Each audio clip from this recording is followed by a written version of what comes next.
Hello, everyone. Welcome to the first episode of our new series, Comp It Up, where we dive deep into the world of sales compensation and all things SaaS. I'm Manashi, the Director of Marketing at Visdum, and I'm joined by Samir, the co-founder and CEO at Visdum. So let's dive into today's topic. Why are sales commissions important? Let's start with a basic question, Samir. Are sales commissions a big enough problem for companies today? Yeah, Mansi, that's a very intriguing question. I would go on to say sales commissions are a big problem today, and sadly, not all companies out there get that. Right? Let's look at a couple of facts to validate my statement. The first fact that I would like to mention is that sales compensation is one of the largest costs on a company's balance sheet. A typical company spends 20% of their new revenue on paying sales commissions, right? And that means, to take an example, a $5 million company could be paying close to $1 million worth of sales commissions to its teams, right? That's a big number there. But why do they spend so much money? For the simple reason that sales commissions have one of the, if not the largest influence on sales figures, right? And hence on companies' revenue performance. So there you have it. Largest cost to the company, one of the largest impacts on company performance, right? Got to be top priority, period. Yeah, but companies or CEOs still don't treat it as that number one priority. Why really do you think that is?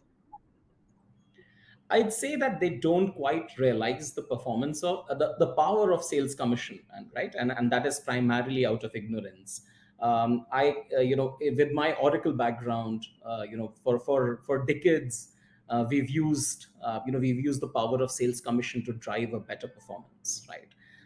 But in the startup mid market sort of world, I see that many of these founders and CEOs look at sales commissions as a commercial tool that's primarily about money. Um, And what do you mean when you say sales commission is seen as a commercial tool?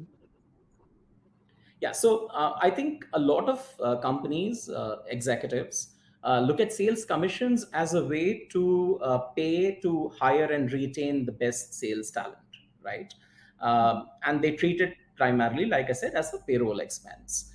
How they should look at it, in our view, is that they should look at it as an investment to motivate a better sales performance, right?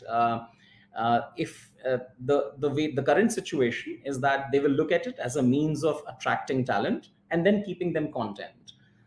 They're happy as long as sales isn't complaining. But that is a problem, right? If sales is not complaining, that is a problem. Because sales doesn't complain for two reasons, right? So the first one is that they've grown indifferent, they've lost trust and transparency in the process, which is also a big issue. The second one is that they're earning well enough, and now they're in their comfort zone where they're not having to stretch themselves, Right. right? Either way, it's not optimal. In our experience, you need the salespeople to be cribbing, cribbing a bit, not a lot though, but cribbing a bit for sure. Yeah, I love the emphasis on that cribbing a bit part. So, what would your advice be to someone who wants to leverage sales commissions as an investment to motivate better sales performance? I think for someone wanting to look at sales commission as a motivator for sales performance, it's imperative for them to revisit their comp plans, right? Mm, Start visualizing comp plan as a feedback mechanism that is has the power to influence positive behavior, that's right? That's the interesting. first thing. Yeah. Second, they should be visualizing their comp plan as a way of as a reflection of their sales strategy. All right. Mm, Let's look at the feedback mechanism bit. When you pay someone well, the message that you send out is, well done, keep up the good work, right? To the person who got paid well. The message to the others on the team is, this is the behavior we want you to emulate, right? right. And if that is for the right reasons, great. However, if the plan was misaligned and you ended up paying more to somebody who doesn't quite deserve it, then you're going to get the behavior that may not be 100% desirable, right? There are other elements of feedback that sales commissions must embody, right? So first things, there should be trust and transparency in the process. Second, there should be timeliness, right? There is no point in giving feedback 6 months after the instance, right? You have to give it quickly. The more timely the feedback, the more actionable it is, right? So that is very, very important. The last thing is, you should literally be able to see your sales strategy in the comp plan, right? If your sales strategy is land and expand, then your comp plan should breathe, and eat land and expand. That's when it's the most effective. Yeah, and that's a very critical piece of advice to someone who wants to understand how to leverage sales commissions to influence positive behavior in your team. This also brings me to the question that I've been itching to ask you, Samir, for a while now. So, have you ever come across a founder who doesn't believe that sales commissions need to be a priority? And judging by the look on your face, I'm guessing you have. So, if you have, how did you navigate that conversation? Yeah.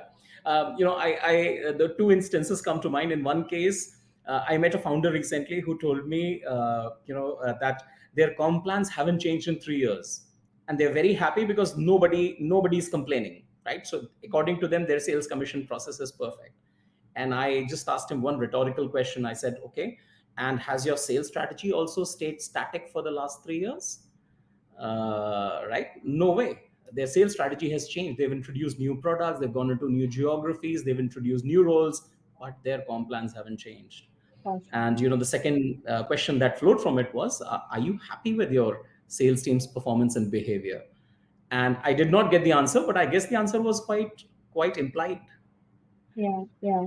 I really appreciate you being all honest and not so diplomatic in sharing that with us today. So, moving on to my next question.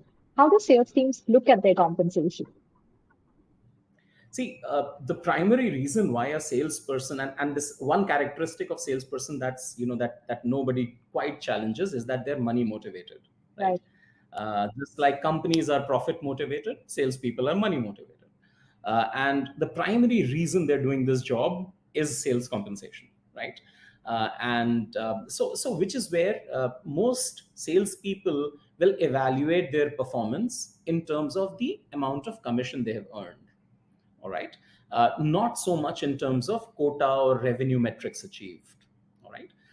For them, revenue and quota metrics achieved is a corporate metric. In fact, one instance that comes to mind is years back when I was a very new sales manager. I would start all my one-on-ones with my salespeople to say, "Hey, your quota is X, and you've done 40% of it with a month to go. What's your strategy? Let's build a close plan for you to achieve your quota." And I noticed that the response was very regimented, right? Right. It was almost robotic, so to say.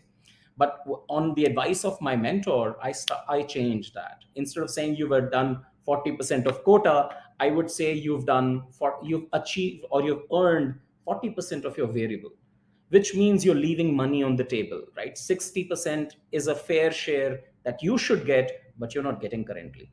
Let's make a plan on how you can achieve your 100% variable and get to your personal goals, right? You wouldn't believe the kind of response I got to that change. Uh, Suddenly, it was about the salesperson, not about the company, right? And suddenly it was about their goals, their aspirations, their objectives. The level of engagement I got, the level of involvement I got from them to the plan that we were about to make was tremendous. The great outcome was that there were more variables more commissions were earned, and more revenue quotas were hit in the process. Yeah, that's amazing. And again, some solid advice right there for all you sales managers. But Samir, tell me this, help me understand this.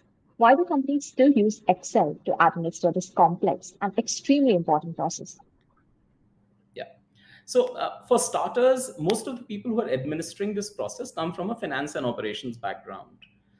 So they're very comfortable with Excel, right? So it starts with the fact that that in a matter of minutes you can spin up a model. Right. So the fact that it's extremely easy to use, it's flexible. So if the plan is dynamic, then there's nothing more flexible than Excel. And also, last but not the least, as the cliche goes, Excel is free. So that's where it gets started. However, that's reason why, not just for sales commission, there is a lot of critical workflows that still get tracked and monitored in Excel. Right. But it really can't be the most effective way, right?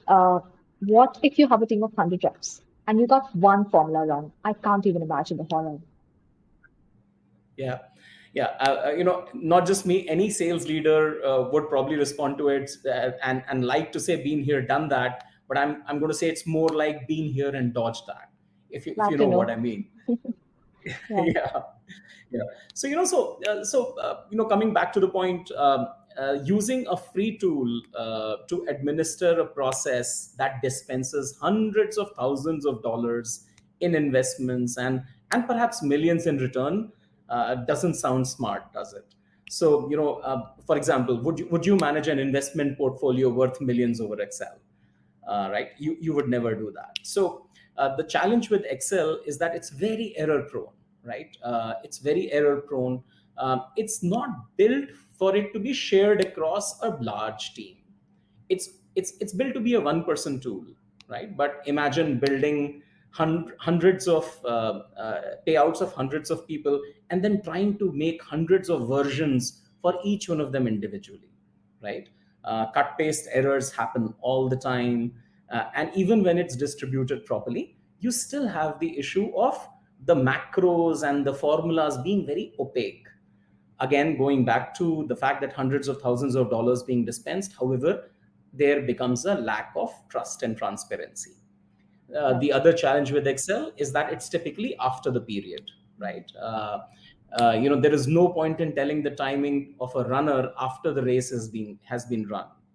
You got to tell them while the race is being run, right? You can definitely imagine that if they were to look at their timing and it's behind, then they would speed up, Yeah. right?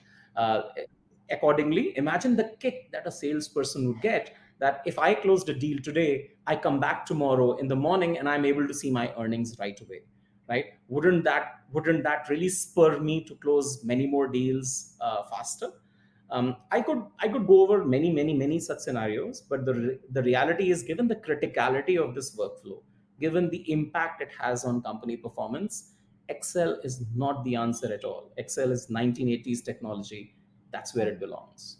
Mm, makes sense. And again, sounds like a crazy amount of work for one person or even a team of people to be doing that for like hundreds of reps that they have on their team. So, investing in sales commission software does sound like a win-win for both the reps and the leadership, as it helps them move towards one common goal faster and eliminate the possibility of losing money on the table.